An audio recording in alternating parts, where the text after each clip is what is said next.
Hello and welcome to the Celtic Way morning briefing for Wednesday, October 5th. It's game day as Celtic prepare to take on RB Leipzig in match day 3 of the Champions League. And joining me live from Germany to chat about it is Herald sports writer Graeme McGarry. How's it going, Graeme? Yeah, not too bad, mate, thanks. Tell us about your trip so far. Is it all going smoothly? It's been great, aye, a really nice place. I was just saying before we come on here, obviously the Celtic fans are trying to deprive me of my sleep around the corner here singing all night, but apart from that, it's been really good, aye. Good. Now, as always, before we start, a wee reminder, as you've seen in the comments, we've got a wee subscription deal offer running for you just now on the website, which is £1 for 2 months of full access. And that's for everything that we do on the website, big interviews, features, data analysis, tactics, all sorts.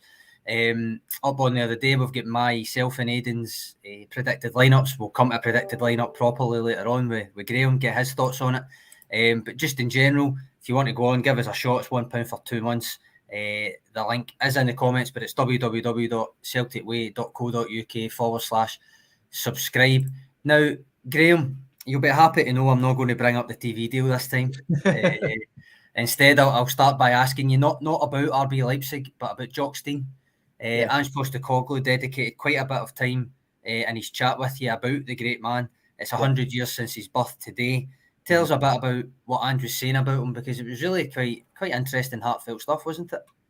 Yeah, I mean, I think anytime you speak to Ange about the history of Celtic, you kind of see that, you know, it's not lip service that he's paying to it. He's really quite passionate about it. And really, when we spoke to him about Jock last night, I literally just asked him one question and then watched him go. You know, he was very effusive in his praise, obviously, of Jock's legacy. But more than that, I think what was interesting was the elements of Jock Stein's philosophy that Ange actually has been inspired by, you know, and what he carries into the way he approaches the Celtic job. And I think that, I mean, I put it to him that perhaps that's the reason that it's been such a good fit. Ange getting into Celtic is because he embodies a lot of the same sort of things that Jock Stein stood for, whether that's attacking philosophy in terms of getting the team playing a certain way, but also putting the fans kind of at the centre of the club and making sure that they're, you know, pivotal to everything that he does. So yeah, it was. Do you know what? It was a bit of a privilege to hear him speaking about it, and you know, obviously the influence that he had on Ange, even though he was growing up on the other side of the world. Obviously, the football fanatic that he was very aware of Celtic growing up and that Celtic team. And it's interesting now, obviously, when being the manager of Celtic, how that's affected him and how he carries it into the day-to-day job that he does at the moment. So, yeah, I think it was a fantastic tribute that he paid to Jock, really fitting. And obviously, a more fitting tribute would be a good result in the European Cup tonight. He did, of course, mention Leipzig as well as Jock Stein. It drew several similarities in terms of kind of general style of play, attacking, aggressive, whether it's defending or attacking, that kind of thing. He also says they're a team he himself would kind of like watching for that reason. But I think that's the biggest challenge tonight, isn't it? The now kind of well-worn, and certainly by myself, I mention it all the time, well-worn aim of Celtic imposing their style more on the opposition than the other way about. Yeah, it's going to be a really interesting battle, I think, tonight, because, as you say, it's two teams who, they're not obviously exactly the same in terms of their setup, but a lot of the same principles apply to both RB Leipzig and Celtic. They'll try and play with high energy, they'll press really high in the pitch, they'll leave spaces in behind for the other team to exploit. So, I mean, I think if there's an early goal tonight, I think it could be anything, to be honest with you. I'm really looking forward to it. It depends how Celtic handle it.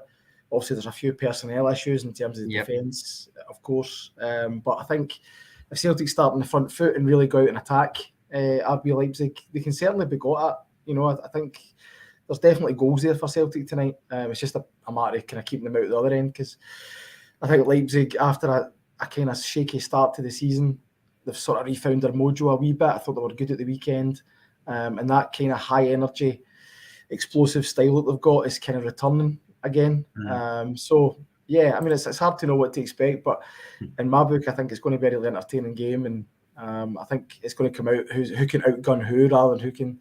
So Celtic aren't going to come and park the bus, let's put it that way, and Marco Rose said that as well yesterday. Beach Boys come in kind of saying along those lines. Gut feeling is, he says it's going to be open end to end, although he thinks that Celtic will lose in the end. He says as long as they attack, it'll be a better watch than, well, a game that happened last night. But I never actually noticed they said that at the end until I read it. John Hill says it's going to be tough tonight, just need a performance, play well, and the result will look after itself. That's a very positive outlook on it. Daniel just saying, fingers crossed, hopefully 3 points. I think what you say there pretty much sums up the way I think about it as well. And to impose that style that I'm talking about, you kind of touched on this as well, but to impose that style, centre-back is key for me. Yeah. I say it all the time, but Celtic centre-back is one of the most kind of responsible positions in football. I think that obviously outsiders maybe look and say, well, they've got so much possession and how much actual defending do they do on a domestic basis and stuff. But that's kind of my point. A defender that's not just tasked with defending is a very responsible position to be in. And with Celtic, it's arguably, there's only a handful of teams probably in world football you could say that their centre-backs take on as much responsibility going forward as a Celtic centre-back. So with that in mind, Cameron Carter-Vickers not making it for this one means it's likely Stephen Welsh and Maurice Jens are together again in central defence, Graeme. Yeah. Postecoglou spoke to you and says it's very much kind of, it was almost see this as an opportunity type of stuff with the two of them. What's your own thoughts on it? Not only how they've coped so far when they've been in, but how you think they'll cope against another, what has to be said, another step up in quality against the likes of Christopher Nkunku and Timo Werner. Yeah, I mean, I'll be honest, I'm a wee bit concerned about it. I think no harm to either player, but it's kind of what we touched upon last week in terms of having both your first choice centre-halves out. I think it's a big ask for Moritz Jens in the early stages of his Celtic career. And Stephen Welsh, who is still young, particularly in terms of minutes on the pitch, to go into a situation like this together and handle it. I think it's one of the big cliches in football, but it's a cliche for a reason because there's a kind of grain of truth in it that players always seem better when they're not playing. And I think that's certainly the case with Cameron Carter-Vickers. I think with him not being there, you certainly notice how valuable and how important he is to this Celtic team. So yeah, I think it's going to be a big test for them. I understand Angie's point. I think if these boys are going to improve and going to get to the level that they want to, tonight's going to be a huge test and a huge learning experience for them as well. I mean, there's Timo Werner. I know he was kind of, derided a wee bit at Chelsea, but he's still a top-level striker. His movement's fantastic. Yeah, it's going to be a real test for the boys, and obviously Nkunku, we all know what he's about. So, yeah, if I was to pinpoint an area of the team where, I really do have worries, that would be where it was, and particularly the way Celtic play, as you say, your centre-backs are going to be exposed at times, and it's a big ask for two boys who don't have a great deal of, experience at this level to come in and sort of handle that. Chilpal saying Welsh needs to have the game of his life tonight. You could probably say that applies to Maurice Jens as well, Graeme. David Bradley, John, Welsh and Jens have to be more aggressive tonight. Do you think that is a criticism that's fair on the style of play that they both put out there? Yeah, I agree completely with David there. I think St Mirren game was the one where it was sort of laid bare that the aggression in Celtic's defending just wasn't quite there. And it's something that Jens himself has addressed before when speaking to us. He's always said that when he was younger, the big criticism that he wasn't aggressive that he wasn't aggressive enough. So I think he does need to add that to his game. It's a similar kind of fault that Christopher Jullien had, I think, when he was at Celtic. Nice player, decent defender, reads the game well, but sometimes he could be bullied and sometimes he didn't attack the ball enough. So I think that's something that does apply to Moritz Jens as well. I do think that Chris Jullien criticism is born off the back of Lyndon Dykes more than anything else. Probably, it sticks in the mind the way that Lyndon Dykes treated him, I suppose. But yeah, I think but there was a game at Kilmarnock as well. I think it was the boy Kabamba had a real good go at him as well. So I think it's something that, conversely, funnily enough, with Jullien, the bigger the game, the better he seemed to play when he wasn't dealing with big strikers like that. But I agree with what David said. I think there does have to be a level of aggression brought into the defending that isn't quite there at the moment. Michael Duffin saying, I think Welsh will do well tonight and Jens, hopefully be on top form. Beach Boys comes back in with a comment saying, without getting on the Welsh bandwagon, which I suppose Welsh criticism bandwagon, Cameron Carter-Vickers passing from the back, breaking lines and firing out to the wide players early is excellent. Stephen Welsh doesn't have that in his locker, I'm afraid, so game gets slowed down. Now, I said yesterday that I felt at the weekend, Callum McGregor in particular was quite vocal about how long it was taking the centre-backs to release the ball, and that Welsh wasn't maybe as active in attempting incisive forward passes as I thought it could have been. Now, interestingly, our columnist Alan Morrison pointed out to me that Welsh had the best passing score. Now, that means passes that can take opponents out the game from that match. But for me, I still think the problem wasn't that he didn't play any passes forward, more that it took that wee bit longer to make up his mind to do it. And he passed up a couple of good chances to get it into the likes of Hatate or Kyogo instead, shifting it out of Juranovic on occasion. I think that will be key tonight from both centre-backs, I reckon, the almost being decisive in your passing rather than taking that extra split second. Because at this level, and I'll say this about Callum McGregor, who doesn't seem affected by this, although it was him that mentioned it, at this level, the speed of play is massive. It's a big step up for people. Yeah, absolutely. I mean, as Callum said last night, you're watching a game of football and you don't think there's that much of a difference in it probably, but when you're on the pitch, the speed of the play is obviously a massive factor. And I think as well, as Ange mentioned numerous times before, what he demands of his centre halves is different from what a centre back normally would have to do. And for a kid, I say a kid, he's not a kid anymore, but Stephen Welsh coming into that situation where he's not been asked to be on the ball and pass it in his younger years in the way that he has to now, it's a steep learning curve for any centre half now. I mean, somebody who's just kind of making their way in the game. So actually, I think Stephen Welsh is a good footballer, but I do agree that that speed of thought was missing. And it's a similar thing that we said about the midfield in the St Mirren game, when it was Moy and Turnbull in there, the ball wasn't getting moved quickly enough. Yeah. And I totally agree that at the back tonight, especially, they're going to have to make decisions quickly and execute them quickly as well if they're going to have an impact in the game. And given what Postecoglou obviously relies so much on his defenders to do, to kind of kickstart things, and there's going to be a real onus on Welsh and Jens to do that. But I think that some of the criticism of Welsh has been a wee bit over the top. Should I say? But I think there's a lot expected of him in this system that Ange Postecoglou plays, and I think we can be a wee bit harsh at times in terms of criticising boys who are trying to do the right things, but maybe just haven't adapted quite to it yet. I think he's got it in him. I do genuinely think he's got it in him to play those passes, which is maybe why I was kind of maybe a wee bit critical saying that he was taking too long to do it. I still think he was, and that's actually something I've said about Jens before as well. He has definitely got it in him, and it's not that it's not even a confidence thing with Jens. It's more he just holds on to it a wee bit too long. Not that he doesn't see the pass, just that he wants to carry it a wee bit longer. Whether that's the case tonight or not, I don't know. But Retro Celtic saying unfair comments on Welsh is still learning at this level. Kaiser with a cracking comment saying a wee bit of perspective. If Ralston and Greg Taylor can silence the doubters, then Welsh has a shot. He may even evolve into a rare Pokemon. David Bradley saying it's okay to do it at home, can he do it away? And then Frank Brennan saying that he thinks the Welsh criticism bandwagon is perfectly legitimate and calls his last two performances woeful and dire. I think that is slightly harsh, Graeme. I don't think there were.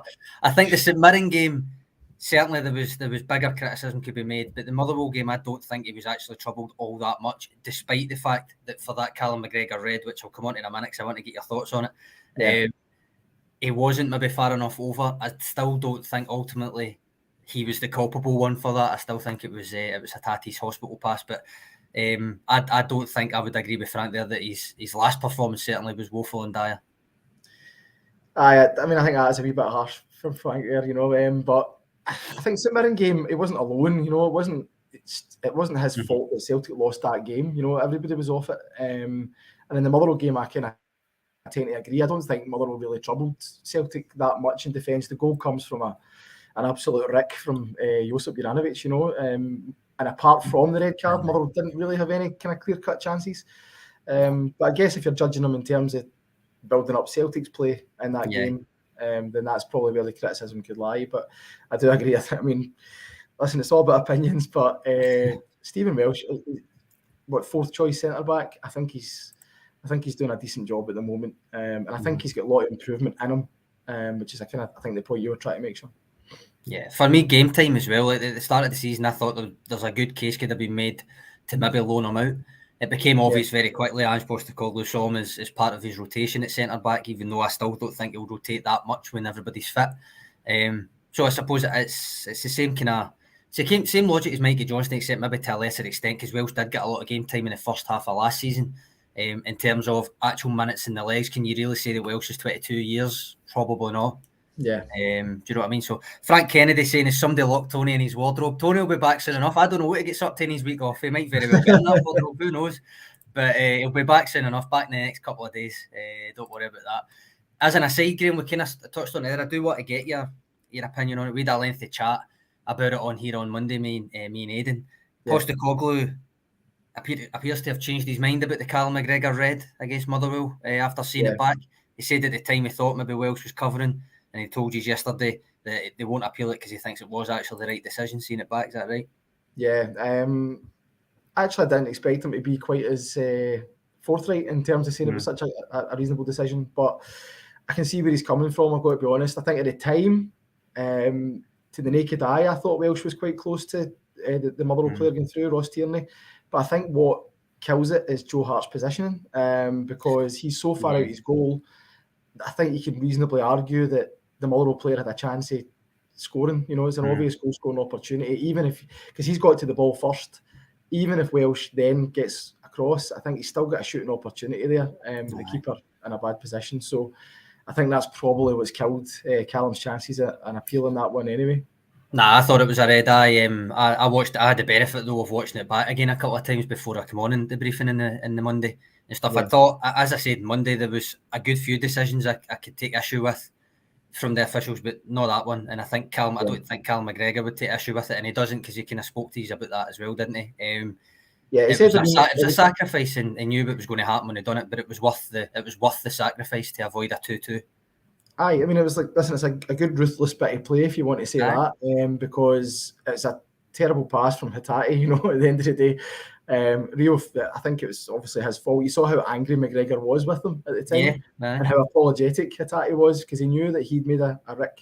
And as I said, if people are pointing at Welsh for that one, I don't see it. I think, how do you predict a midfielder's going to do that? I think his positioning was to try and help in the attack and the build-up. So he wasn't covering across, and obviously Joe Hart's way out his goal as well. So I mean, even that, I'm still not sure if he was trying to pass it to McGregor or trying to pass it into the area that Hart would have been at to kind of help build it back up and stuff. But either way, it was Hatate's hospital pass, really, for me. McGregor took the red, and I think, as I said to Aidan the other day, you get silly reds and you get smart reds. That was a smart red. And I don't think really that you can blame Welsh either for it. It was interesting because I saw both Ange and Callum McGregor commented on it to you, didn't they? Yeah, I think it'll be interesting to see what Ange does on Saturday up at St Johnstone. You'll probably speak about this later in the week, but Abelgard maybe? I think so, because Aaron Moy's got a wee niggle as well. He didn't travel over here. He got a wee injury at training yesterday, so he would have been the obvious one, I think, just to slot into that role. But I think Abelgard, we've not really seen anything of him. You know, I know he came on. He got like a minute and a half and had one touch or something like that on Saturday. Yep. Exactly. So I don't know if he's ready to start a game. I'm not sure. So it'll be interesting to see what Ange does there. Speaking of people that are unavailable, Leila Bada not there either. As I say, Cameron Carter-Vickers, Carol Starfelt, we knew they were out, or we knew Starfelt was out certainly. Cameron Carter-Vickers confirmed is out yesterday. As I say, my predicted lineup is on the site alongside Aidan's, but would you reckon, Graeme, was there any surprises in store? I know Aidan took me by surprise by suggesting Sead Haksabanovic would start. I don't know. I don't think so. I don't think he will, but I did say that before the Shakhtar game as well, and I was wrong. But I think the fact that Haksabanovic, when he played in that game, I think by half-time you could see he was visibly wilting. You know, he just wasn't quite up to the fitness levels required. At that point, maybe he's further on now. I don't know. Nothing suggests that he is, because he's not really had the game time. I think with Abada being out, I know he's not started Maeda in any of the Champions League games so far, but I think this will be the one that he does. I think he'll go with his energy, because obviously he brought him on for Haksabanovic in Warsaw, and he did well, I thought, second half. So I would think it'll be Jota, Kyogo, and Maeda that will start as the front three. Mark E suggesting Hart, Juranovic, Welsh, Jens Taylor, O'Reilly, McGregor, Hatate, Maeda, Kyogo, Jota as my team. That's the team I've put up on the predicted lineups. He says he'd be surprised if that's not the start lineup. Do you agree with that? 100%. I think the midfield picks itself. As we just discussed there, I think those are the three best options up top, with Abada being missing. And at the back, he's not really getting any other choice. So, no, that I agree completely with Mark there. I think that is the lineup that Ange will go with now. Retro Celtic saying he agrees with my team and by extension your team as well. Ange will stick with Maida. Beach Boys saying this is a game for a double six or a double pivot, whatever way you want to call it. Abelgard and McGregor, and then O'Reilly further forward. There is always a chance, Graeme. I don't think he'll do that. I think he'll stick with McGregor as the sole kind of deep lying midfielder. I actually think that is when they look best, which for me becomes then an intriguing issue how you get Abelgard in the team regularly. So, I don't see it, but there's always a chance. Yeah, I mean, I think when Celtic were first linked with Abelgard in the summer, that was the kind of thinking behind it. I thought he's been signed for Champions League games, away games like this. It's just as Beach Boys says there, to try and play that double six, if you like, and protect the back four a wee bit. I thought that'd be the one sort of allowance that Ange would make to his attacking philosophy, if you like, when he comes up to this level, was to play those two holding midfielders. It hasn't panned out that way, but I don't know if it's because Ange has just decided to go for it, or if it's because these boys aren't quite up to fitness yet. We spoke about a mix of both. Yeah, maybe. I think, but then again, how do they get up to that level? Because he's not going to play those two midfielders in domestic games sitting. So it's not together, but I mean, when Aaron Moy's been coming on to get his fitness up, McGregor's it's McGregor, so he doesn't really come off. So he's been moving forward to the 8 and stuff. And I get your point though. If they're not going to play from the start, when are they really going to get the match fitness up properly and stuff? I don't, for that reason as well. I don't see it being tonight that he just gives them the start. But you never know. No, I can't see it myself. But it's funny because in the summer, we were in Austria in pre-season. Ange mentioned it, Matt O'Reilly mentioned it, that they were tweaking the style a little bit for the Champions League and they've been working on it. But I don't think we've really seen that different an approach in the Champions League games to what we see every single week. From maybe Matt O'Reilly's role himself. Alan Morrison wrote a column for us yesterday.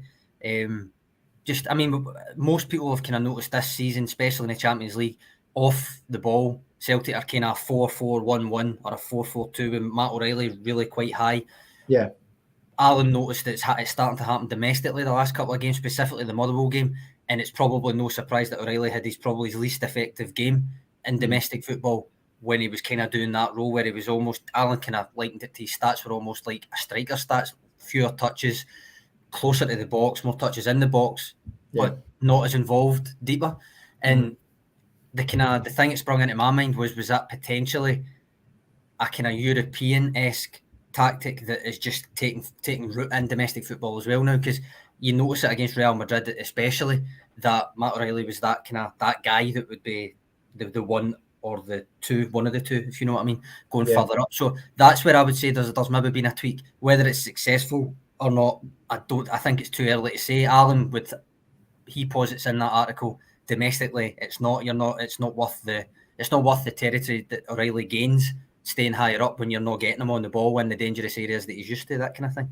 Yeah, it's interesting because, I mean, obviously, I think we all know that Kyogo's role has kind of changed a wee bit this season and he's certainly less involved in the play. I was wondering with that O'Reilly thing, whether that was a sort of conscious tactic to try and connect with Kyogo more and get him more into the game. I don't know, but I mean, he's obviously lethal and deadly when he gets the ball in the box, Kyogo, but he certainly is taking part less. I think the stats will probably bear that out.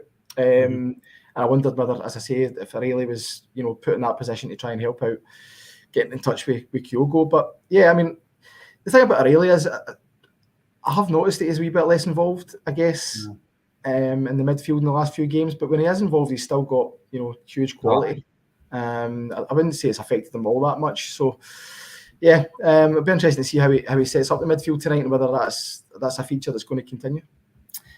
Kaiser leading me on nicely to a wee plug here. He says, I see us winning tonight. Our strongest positions are where they are weak. Jota to run riot. Now that brings me on, and I'll put the link in the comments. If you want to know a wee bit more about what Celtic can expect from Leipzig, I'll put the link to a preview special with German Bundesliga expert Stefan Binkowski in the comments. Well worth a watch for Stefan's knowledge of the opposition. And he also kind of touches on what Kaiser says there, where Celtic might be really well placed to actually hurt Leipzig quite a bit. Which I suppose brings me, Graeme, on that wee nudge to the troublesome issue of a score prediction. Do you like me to go first this time, or you want to go first? You go for it this time. Aye. Yeah, what's the betting? I pick what you're going to pick. 2-2. I'm going to go with goals at both ends and a night for attack over defence, I'm thinking. You think, I'm not actually. I'm going to be a wee bit more pessimistic, unfortunately, just because of the centre half pairing. I think it'll be 3-1, 3-1 to Leipzig tonight. But hopefully I'm wrong. Hopefully I'm wrong. As my bookies account will tell you, I often am. So Jerry McCann going the opposite of you. He's saying 3-1 to Celtic. 4-0 Jerry Coyle. I presume that is an away result, so that means 4-0 Celtic. Jason Lee. I like that optimism. There's always a couple of 9-0s in here somewhere. Patrick McLaughlin agreeing with me 2-2. Jerry Smith with the old Johan Cruyff one more than them. Kaiser saying 4-1 the Hoops have landed. Retro Celtic 0-0. No, I don't think anybody else will predict a 0-0. So. Retro Celtic, so get that on at the bookies if it comes in. Beach Boys. Listen, I think a draw. He's agreeing with you, Graeme. I think if Celtic get anything for this game, it'd be an unbelievably huge result, because these two games are going to shape what happens in the qualification stakes. Given Red Bull, RB Leipzig obviously lost that first game to Shakhtar, that gives Celtic a massive advantage. And if they can come out of these two games ahead of Leipzig in any way whatsoever, then you've got to say they're favourites to go through, because I think they'll beat Shakhtar at home as well. So it's a massive night. And if Celtic can get anything at all over here, which I don't see, unfortunately, but if they can, I think it would be a huge step towards qualification. Plenty of optimistic, shall we say, score Chilpil FS, Graeme. Sorry. Retro Celtic saying a draw would be perfect.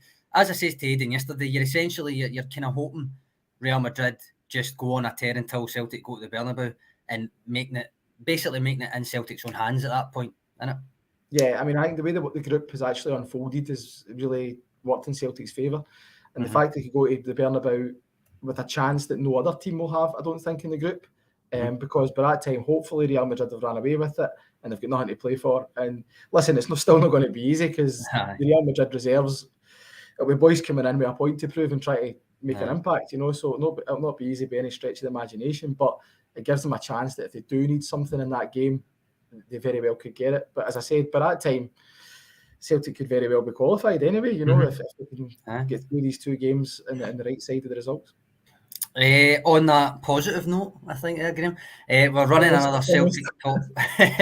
We're running another Celtic top giveaway on our Twitter account. I'll put the link in the comments. If you want to get involved, you just follow that link, or go to the Celtic Way Twitter account, retweet the post and follow the account, and that's you in the draw, which I've been saying is taking place on Friday. I'm actually changing it. It's now taking place on Thursday, which is tomorrow, after the briefing, so that you'll get another reminder tomorrow. You'll find out why that is on Friday, and trust me, it's a very, very good reason. I'm sure you'll forgive me for changing it by a day. But on that note, I think we'll call that there today, will we, Graeme? I think so. Thank you for joining us. Enjoy the rest of your trip. Hopefully you see Celtic not come away with the result that you suggested there. And I'm sure we'll catch up again with you sometime soon. Thanks to all of you for watching and everybody who commented. Always appreciate it. We'll be back live again tomorrow morning as always. So we'll see you all then. Cheers. Thanks, guys. Cheers.